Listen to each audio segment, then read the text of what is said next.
welcome to video number 15 of the Greater Reality Healing Program. I'm Dr. Mark Pitstick. To learn more about my training, experience, and outreaches, please visit soulproof.com/about. And please watch previous videos if you haven't before watching this one. The articles mentioned in this video are free at soulproof.com/articles. We're dealing with key number 14 to help you journey from deeply grieving to brightly shining. That is, optimally handling all life changes that can seem like losses from a limited human perspective. And this one is about finding and sharing the silver linings. Many years ago, I read a profound statement by the motivational author and speaker, W. Clement Stone, and it goes, and maybe this is one you want to write down and post: every adversity has a seed for an equivalent or even greater benefit. And at the time, I thought, is that really true? I mean, I was in my mid-30s. Now I realize it really is. If you look for them, use them, put them to use. So you have to have your eyes open to catch them. And I know many people who have demonstrated the wisdom of this statement. They have just stellar lives and how they're serving others and shining. And some of these people have gone through the greatest adversity you can mention it, or you can imagine. So some other things that capture this perspective are: every cloud has a silver lining. When one door closes, another opens, but it can be hell in the hallway for a while. And two men looked through prison bars. One saw mud, the other stars. So that second one, it can be hell in the hallway for a while. That's what I think catches people up. You know, one door closes, and yeah, it's different. You're out of your comfort zone. It can seem chaotic, scary, and so on, and then that can throw people off. So if you just know it's okay, you know, this is part of life on earth, watch for that other door opening. So I found this particular key, finding and sharing the silver linings, to be most powerful when I look for them. Again, I have faith. I'm focused on the positive. I give thanks when I find them, and I use them to help myself and others. Now, as we've discussed, and this is a big theme in this program, big changes in life, again, that seem like losses, seems like tragedies, horrible things, can shake you up and wake you up from spiritual amnesia. Souls come here to earth, or you could say people or energies, consciousness, because it's such a wonderful place to serve, have adventures, grow, and enjoy. But it's easy to get sidetracked from your highest missions, from your reasons for being here, by all the enticements out there. I mean, they are tempting. Throw in a large portion of fear, misinformation, and attempts to control you by religious institutions, governments, etc. And it's easy to understand why people forget who they are and why they're here. The Life Between Lives research by Michael Newton, PhD, and his team show that souls sometimes, perhaps often, repeatedly slumber through earthly incarnations instead of waking up to who they are and remembering and fulfilling their missions.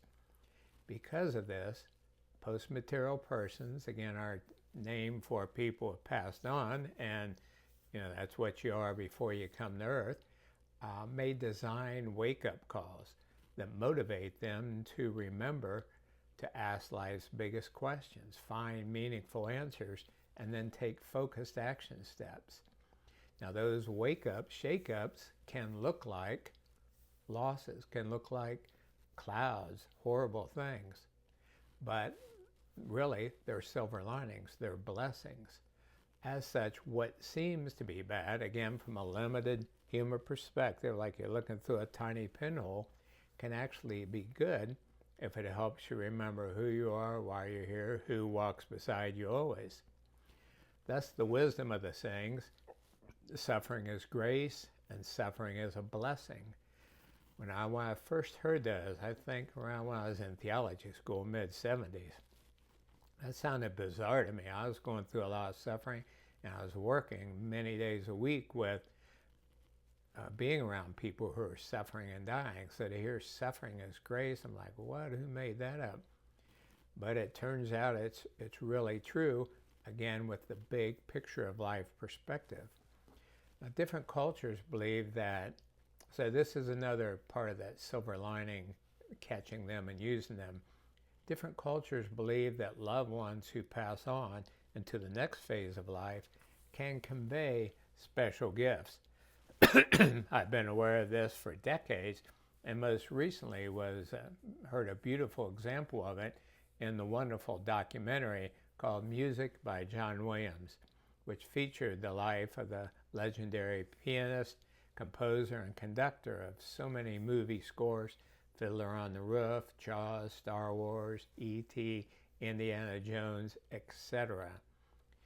John reported his wife, Ruick, passed on suddenly at age 44, and he described perceiving a spiritual gift from her shortly after her passing. And to paraphrase, he said, "I felt she was helping me. I think that I grew up artistically or gained some kind of energy." The busiest and most successful period of my life in film started immediately thereafter. So that's huge. So that's a good example of how something that certainly seems horrible, the passing of a life. He had, I think, 3 young children, turned out to be full of huge potential benefits for him.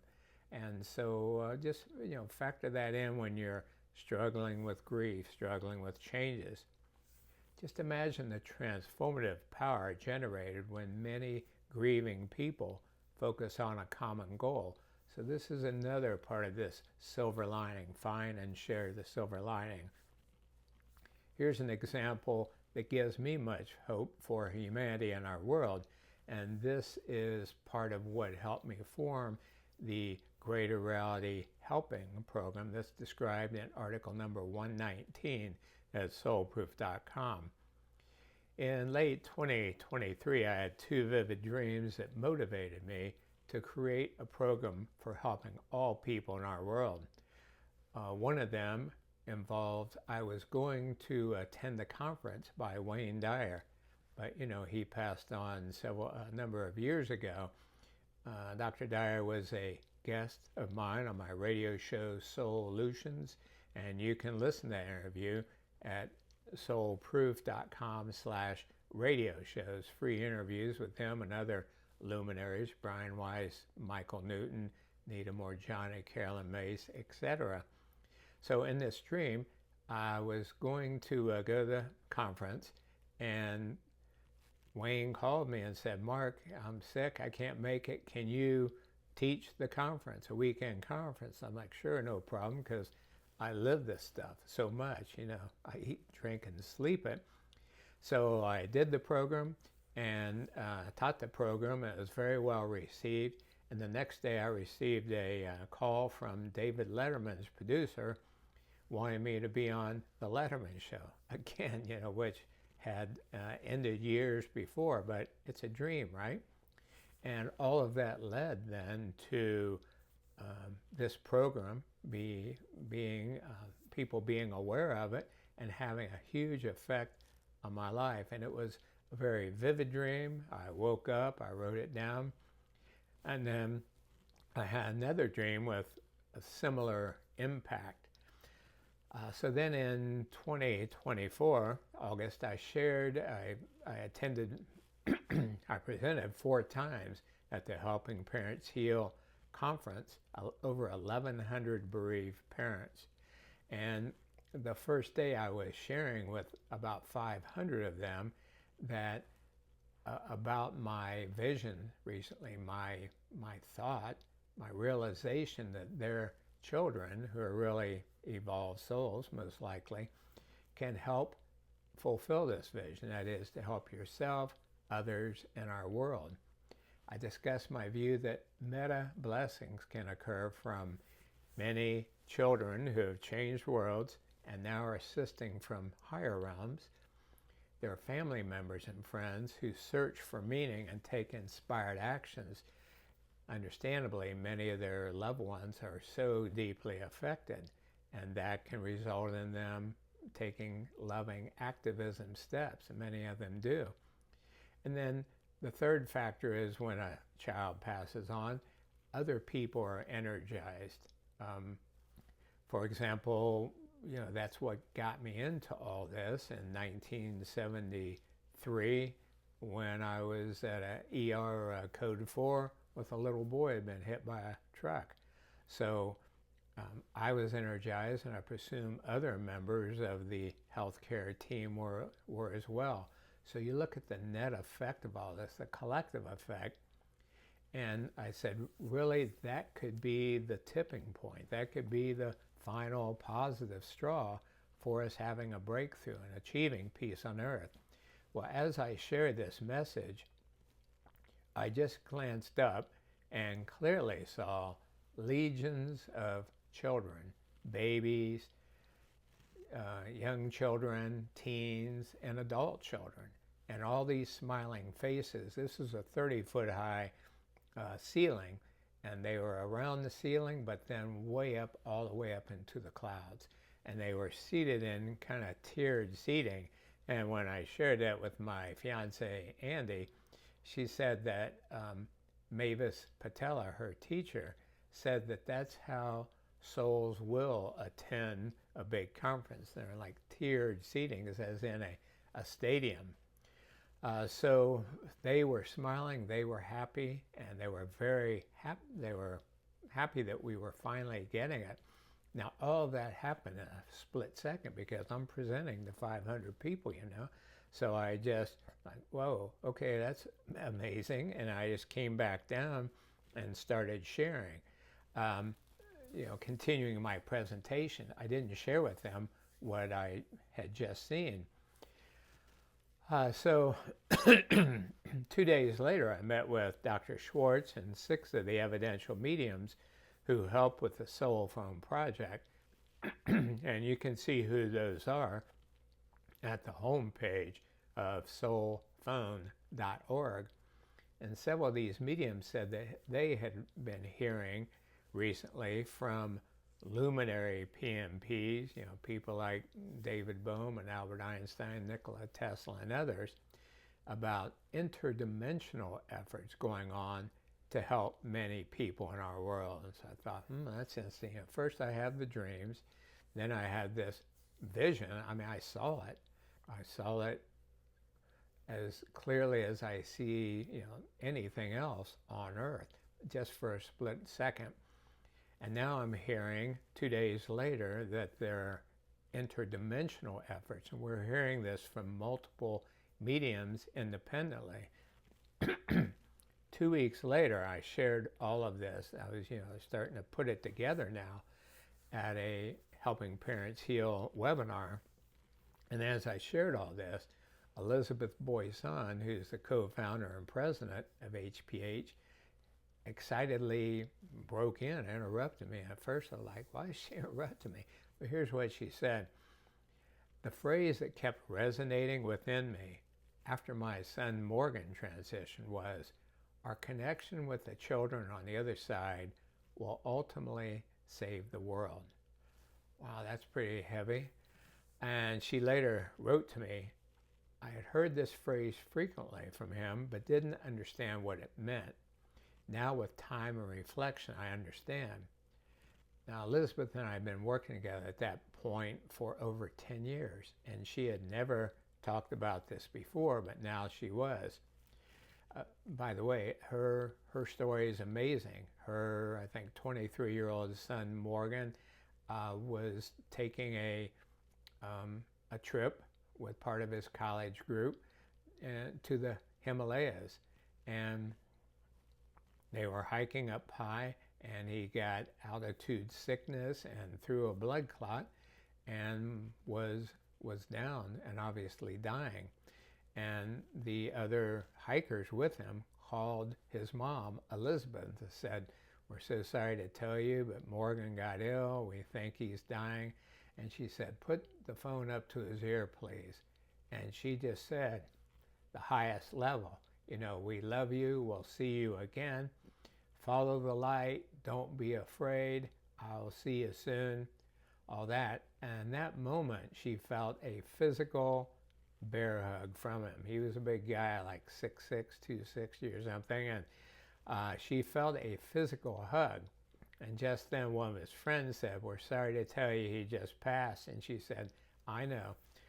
Well, within a week, she was considering how she could help other parents because she was so energized, inspired, transformed by that afterlife contact that I call his physical hug and her deep knowing that he was alive and well and there could be blessings from this. And keep in mind that Morgan was passing on this message to her frequently. I want to say it again here. Yeah, our connection with the children on the other side will ultimately save the world. Wow, so could that be a silver lining? So you put all that together I just told you about. All this suggests that the time is right for the fruition of this vision. So I strongly encourage you to read article number 119 at soulproof.com to learn more and consider your role in that high calling. Also, you can watch the 3 30-minute videos that I created. They're right now at the bottom of the home pages of soulproof.com and soulphone.org. And those are entitled 11 Keys to Helping Yourself, Others, in Our World. While learning about this historical opportunity and how you can help, realize that your apparent losses led you to this moment. In other words, if you hadn't had deep wounds and perceived losses, big change in your lives that shook you up, you wouldn't be watching this video and you wouldn't be learning about this moment where you can help and achieve these lofty goals. You can help humanity reach a tipping point toward peace, wellness, wholeness for all people and our planet. So again, how's that for finding and sharing silver linings? And this is an example of the global picture, the big picture in life. In other words, if we just look at ourselves, and you can say, well, that was horrible, I went through this change. But if you open your eyes a bit and look at a larger vision, you can say, wow, what an exciting opportunity. And your loved ones, people or pets who changed, or some sort of financial loss, physical injury, disability, whatever, if that's what it took to awaken you and come aboard to help make this a reality, is it worth it in the big scheme of things? Especially when you remember the great news of life, that is, no one really dies, you see your loved ones again and can now, you're one with the one, part of Source. This time on earth is a blink of an eye in the span of eternity, and many people consider, yes, it is worth it. Over the years, I've given many radio interviews and other media interviews, and when I discuss this idea of there being silver linings and that suffering is bliss, the host will say, this sounds just crazy. And I say, well, let me ask you this. If you could hang by your thumbs for a minute and it would save the life of a child, would you do it? And they say, of course. What if you could hang by your thumbs for 10 minutes and save 10 kids? Would you do it? Yes. How about for an hour and it would save 50 kids? Of course. Till my thumbs fell off. Are you kidding? I said, well, that's a very similar situation to what we're dealing with now. Souls, especially more evolved ones, will volunteer for adversity because they know the huge opportunities therein for growth and serving others, helping others wake up. So from a limited human perspective, it looks like sad, bad, grief, uncaring or no God, etc. But from a more evolved viewpoint, a more expanded perspective, it makes perfect sense, and I can see why life is set up this way, and hopefully you'll be able to also. You may have heard the saying, where there's a will, there's a way. And having a renewed purpose and joining in this grand adventure will give you reason to positively transform. So again, this is not all set up on the website. This is late January 2025, but it will be probably within a month. I've got to get these videos finished first. But look under, for both soulphone.org and soulproof.com, a top tab that says Greater Reality Programs. And then underneath will be sub-tabs for the 4 programs. Greater Reality Living, described in article number 72. Greater Reality Healing, described in article number 82, which you're watching now. Greater Reality Helping, described in article number 119. And then Greater Reality Sharing in article number 122.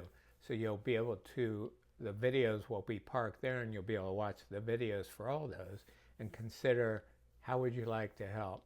How would you like to come on board? Because, you know, where this, as the saying goes, all hands needed on deck to make this happen. And talk about a grand adventure and a celebration someday, like, oh my gosh, we did it. You know, we turned the tide on this beautiful planet. So suggested action steps for all this. First, from a more aware state of consciousness, after meditation, prayer, or perhaps one of my audio programs that turns down the brain. Think of your biggest apparent losses and what the silver linings are or could be. And that's what the technique described in article number 84 allows. It's called healing and transforming your suffering. So be sure to use that audio program, and remember my policy. They're only $15 or less, but if you truly can't afford them, or if you live in a country where it's next to impossible to order them, let me know. We'll send you free digital copies. I want all people on the planet to have access to this information, these resources. Next action step recommended: discuss this topic with your mastermind group, your closest family and friends, colleagues. Talk about your silver linings and how you will share them with others, and then ask them to share theirs if they're willing. And again, read article number 119 and consider how you can help yourself, others, in our world. To learn more about this topic, see articles number 50, Choosing Action Over Discouragement, 68, The Big Picture of Life, and article 119, as we've mentioned, 11 keys to help yourself, others, our world. That's the end of this video. We'll see you on the next one. Thank you for brightly shining and doing what you came here to do. God bless.